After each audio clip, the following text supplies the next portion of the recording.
The hardest part to conquer for me was like when Jesus says, "If you love me, obey my commands. If you love me, Mhm. keep my commandments." Because we've heard these sayings of Christ, and they've wrapped it up and made it about the 10 commandments, the Moses's law in stone. So like, no, Right. if you're not doing this, and the Sabbath is one of those, then they Yeah. bring in, I don't even know how it got brought in, but they bring in the food, the Yeah. meats, and Right. the feasts. We're not saying it's sin and do as thou wilt. Right. That's not what this is about. There is still this, what do you say, moral principles, right? That's been written now on Sure. our heart. Sure. But how can we explain kind of this separation Yeah. when Jesus says, Yeah. he says that? Yeah. So here's a very easy illustration, and we can back this up with biblical principles. But here's a way to explain it that may at least get people down the road. Okay. So if you bought a car in 1970 and that car came with a contract, let's just say for the sake of the hypothetical that you got a contract with that car and you took out a loan for it. And so you have a contract, you take the car home, and the loan has details about your loan, and you have the car and you have your contract. Okay. 1970. And then you buy a car in 2025 and they say, okay, well, good doing business with you. Here's your contract for the car. And you say, oh, no, thanks. I'm good. I already have a contract. And they say, well, what do you mean? I mean, you just bought this car. You need a contract for this car. Okay. So you say, oh, okay. Let me tell you some things about my other contract. I bought a car in 1970. That was a good, reliable car for me. The contract was done in a sound way. So if you don't think that that applies anymore, let me ask you a couple questions. Let me guess. My new contract, are you saying that I don't have to pay any kind of money once a month? And they say, well, yeah, you have to pay money once a month. And they say, that was in the other contract. I thought you said that that wasn't still being used. Let me guess. If I don't pay for 45 days, there's maybe a grace period. In another 45 days, they repo my car. So that just doesn't apply anymore because that's in my old contract. They say, no, no, no, that applies. That's in your new contract too. And they say, so I don't understand. Why can't I use my old contract if there seems to be such overlapping information?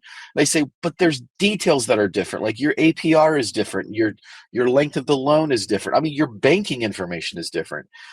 So here's the point. If you had, let's just say, a friend who was extremely confused, and you went over to their house and they're pulling their hair out and they're saying, I got this new car and I don't understand. I have this old contract. It has such good information in it, but the people at the car dealership told me I don't need my old contract, but they still want me to pay the first of the month, and that's in my old contract. Okay, the kindest thing you could do for that person that was that confused on contracts is when they're not looking, if you love them, you will burn their old contract from 1970, which means absolutely nothing, and say, see your new contract? This has everything you need to know in it. That's basically what we're talking about. People are looking at the 10 commandments saying, so the 10 commandments aren't for us. So what are you saying? We can just kill people? We can lie, we can steal. No, those carry over. There is overlap, but that particular contract is done away with. It doesn't mean there's not good information in it, but it's no longer going.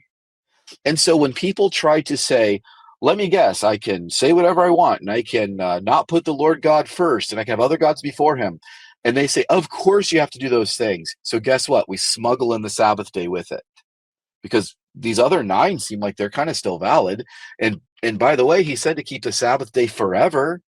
So, I mean, why would we do away with something that was a mandate from creation? That might all sound very good, but it's not in the Bible. And so the idea of the old contract, new contract, in fact, there's a verse in Hebrews, I can't off the top of my head remember where it is. Perhaps I can find it real quickly. But basically, it says that the 10 Commandments, the tablets written on stone, are the old covenant. And so when the old covenant is done away with, we're talking about the 10 Commandments as part of that. This is specifically written for the generation that came out of Egypt. It specifically is a sign to them. In fact, I think we did this last time, but did we go to Exodus 20 last time? That I sounds thought we did. familiar. I thought we did. But if you go to Exodus 20 and look at the very, very first part of it, the very first two verses should we need to read in context. And God spake these words, saying, I am the Lord thy God, which brought thee, that's your audience, out of the land of Egypt and out of the house of bondage. And then he says, thou. Well, who's he talking to? Well, he just told us. So we somehow all miss that context. We're talking about the Ten Commandments.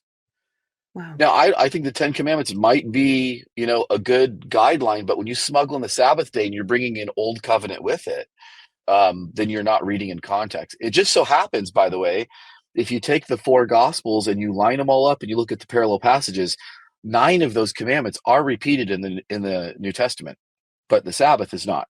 It's the one that's not. Why not? Because it's part of the ceremonial law. You see, we've talked about this before. The moral law of God is something that does not change. People want to talk about God's the same yesterday, today, and forever. Well, he did away with the sacrificial system. That sounds different. He repented that he made God man from the face of the earth in Genesis 6. That sounds different. I mean, he brought a flood, for goodness sakes. So it doesn't mean that he doesn't ebb and flow with the choices that man makes or as time goes by. What it means is that his moral character doesn't change.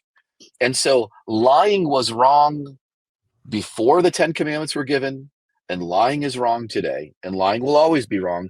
Why? Because God doesn't lie, and it doesn't accurately reflect his character. So we can accurately say that the moral commands are reflective of the character of God. The ceremonial laws are not reflective of the character of God. For example, if it was wrong to lie on Tuesday, it's wrong to lie on Friday. He doesn't say, but on Saturday you can lie all you want. So it's wrong to lie at any time. It's wrong to put any other God before him at any time, not just on Tuesday or Friday or once a year or at a new moon or at a festival. No, those things that reflect his character don't have anything to do with time or how many times you do it or something like that. If it doesn't reflect the character of God accurately, it's a moral law.